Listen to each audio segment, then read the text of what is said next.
So in 2003, Levi Bellfield was attacking people in West London. He killed Marsha McDonnell in February 2003. Then he disappeared off the radar for a year and started offending again in West London in 2004, where he committed another murder. But what was Levi Bellfield doing in between that time? Did Levi Bellfield feel like the net was closing in on him and move to another area to start offending? Now, I believe this particular case that I'm going to show, which fits within Levi Bellfield's 2003 timeline, has all the MO and hallmarks of a Levi Bellfield attack. Now, bear in mind, this was 5 months after the murder of Marsha McDonnell. Blackpool now, and an unprovoked ambush on a woman that could easily have killed her.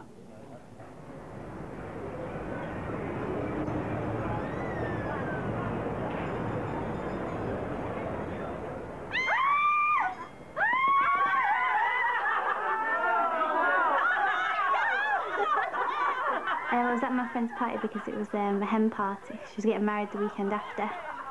Thought you'd like that. I can't believe it. The wedding's next week. I've still not got anything to wear. Oh, have you been to New Look? They've got some lovely floaty dresses in there. No, I'm going shopping with Neil tomorrow. Oh, do you get the long face after the first shop? Oh, he's really good. I think he secretly likes going to the shops with me. So, how am I going to get out shopping tomorrow then? Never anywhere to sit outside them changing rooms, is there? Does she need anything in particular? That boy's a bit of a squeeze. See you. Friend's wedding. I'm getting off now, mate. Are you going? I've had a lovely time. I'll see you on the big day. Okay, do you need me to call your cab? No, I'm going to get one from Whitegate Drive. Right, okay. See you later. See you later. Bye. See you later, baby. See you later. Get us a cup of tea, mate. Hiya. Hi, it's me. Yeah, I've just left the party. Yeah, can I call you back in a minute? All right, okay. I think she rang just before 2 o'clock, which is at the time that she was walking home, and I cancelled the call because I couldn't take it at the time, and I rang her back about 10 minutes later. Cheers, mate. And obviously, because she's going out, I wanted her to give me a ring to make sure she was back safe, or just to make sure she was home. Hiya. How was it? Oh, it was really good. All the other girls have got their dresses there. Are you still going to come with me tomorrow? Yeah, look, love, you know I love shopping, but well, I'm working nights, aren't I, love? I'm going to be knackered in the morning. Oh, I'll have to go on my own then. Listen, keep talking to me. I'm on my way to Whitegate Drive. I'm going to get a cab. Yeah. We got to the main road and I couldn't see any taxis. And I carried on walking and I still couldn't see any. And that's when I sort of started heading for home. When you're sort of walking and talking, you seem to get somewhere faster rather than if you were just walking on your own. Then I turned onto West Park Drive and I realised that there was a man behind me. So I told Neil. There's a weird bloke walking down there. Well, just speed up across the road or something. Okay. All right? Yeah, fine. Well, as I crossed the road, he carried on walking on the other side and got ahead of me. And so I could sort of watch him then, but he stopped at a junction. There's a junction called Kenmon Avenue, and he stopped there and turned around, and so he was sort of looking at me then. She said something like, "There's a weird guy kind of looking at me." She said, "Just talk to me for a minute." So I was talking to her, I was getting like a little bit concerned. The next thing that I remember was I could hear something, and he was just like running towards me with a brick. Lisa? Someone's attacking her. Lisa! My heart was like thumping like mad, and then for a few seconds I was just kind of like just shocked. I just didn't know what the heck to do, like whether to carry on listening to her and see what was happening, or obviously had to get help for her. When I fell over, he came down on top of me and carried on hitting me in the face. I just thought at the time like he was just going to keep hitting me until I was dead. Don't believe it. Hello, Blackpool. Yeah, I'm a PC at Preston. I've just been speaking to my girlfriend. She's being attacked. She's on West Park Drive in Blackpool. Can you get someone there? And then for some reason, after a couple of minutes, he ran off. I got up, managed to get up, and I thought that I'd run over to the houses over the road, and I thought, well, you're going to have to sort of try and get somebody to help you or something. And like nobody had helped me, so. There's just all sorts running through my mind, whether she was getting raped or attacked or robbed, or it was horrible. I had a black eye, so it swollen up that much that I couldn't see out of it. It was all blurred, and I could see that there was a car over where it happened. But I thought that that might have been the man coming back to sort of finish me off or get me or whatever. So I carried on hiding until I could see a car coming down the road, and I just ran out in front of that car.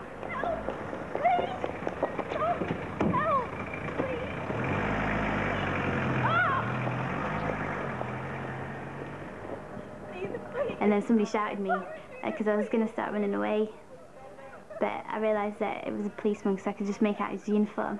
Then felt like relieved in my life. Detective Superintendent Kath Thundercloud of Lancashire Police is looking for whoever did this, and not just this, perhaps another attack, because there was a similar one about 4 weeks afterwards. Yeah, it was similar in the fact that it was a lone female walking home in the early hours of the morning using a mobile phone, and where the attacker was actually followed for some distance prior to the attack. She was also quite small, 5'4". I mean, so many similarities. It seems improbable you'd have somebody doing the same thing, two people doing the same thing there. What do you know about him? We know that he's about 5'8", 5'9". We know that he's probably aged late 20s to early 30s. He's also got a very distinctive haircut, which is in the curtain style, but it's worth bearing in mind that he could have had that cut now. And is he a local man, do you know? I mean, he obviously knew the area, but it was summertime, July, August. I mean, maybe he's a visitor. A lot of people visiting Blackpool at times. That's right. That's why we're asking people, really, who could live away from Blackpool. So we're saying if you've got a son or a relative or a friend who fits the description and who maybe came home with a blood-stained shirt at the end of July, to get in touch with us. Now, the first, in fact, you believe in the first case it was very nearly a murder. She could easily have been killed with that brick. Yeah, she could have been, and in the second one, too, he beat her with this. In fact, it broke. This is what it would have originally looked like. What is this? It's a sharpening iron for a... It's a butcher's steel, that's right. So what we're appealing for, really, is for anybody that's got a set of knives with one of these in to check them and to see if you've got one missing, and if you've got any friends or relatives fitting the description, to get in touch with us. This one had a finger protection on it, the actual one used in the attack. He would have been bloodstained afterwards, presumably, when he went home. That's right, yeah. There may have been other women attacked who haven't reported. Obviously nobody's as savagely hurt as these two, but you have had reports of women being punched in the face, guy coming out of nowhere. There's been similar attacks where women on mobile phones again have been attacked and punched in the face, and there's absolutely no motive for that either, because the offender actually doesn't say anything during the offence. But obviously we want to hear from police officers, prison officers, anybody from around the country who knows similar attacks like this, or women with very similar attacks. A guy who looks like this, because you don't know that he lives in Blackpool. He could be anywhere. No, we don't, so we're asking everybody, really, look at the description. Now, three witnesses, in fact, you want. We showed in the reconstruction a white Peugeot.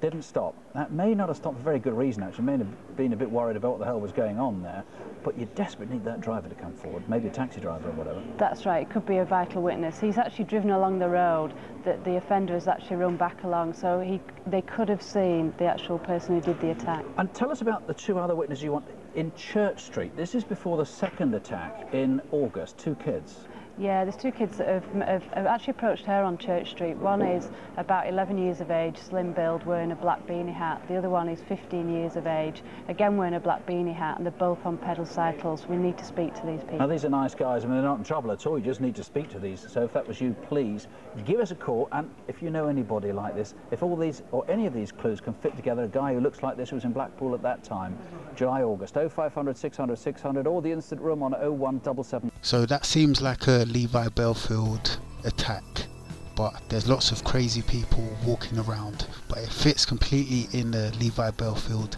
timeline. So the next question I'm looking at is, does Levi Bellfield have any links to Blackpool?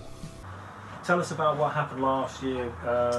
I received a call from Blackpool Murder Squad asking if I would be happy to speak to them regarding an incident of a 13-year-old that had gone missing in, I don't know, I can't remember the area, but in a certain area at the time, and it conveniently transpires that Levi had a clamping contract in the same area at the same time. So according to Levi Bellfield's ex-wife, she got a phone call from Blackpool police that wanted to talk about Levi Bellfield's movements, and apparently in 2003 he had a clamping contract in Blackpool.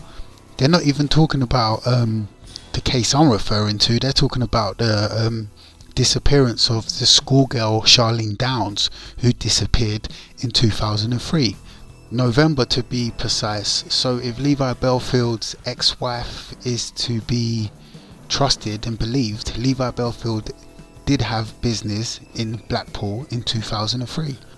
So does this look like Levi Bellfield? Did Levi Bellfield get spooked after he murdered Marsha McDonnell and do a runner to Blackpool and continue his attacks in Blackpool? Because we're talking about a blonde-haired girl walking home at night time within Levi Bellfield's 2003 series of offending.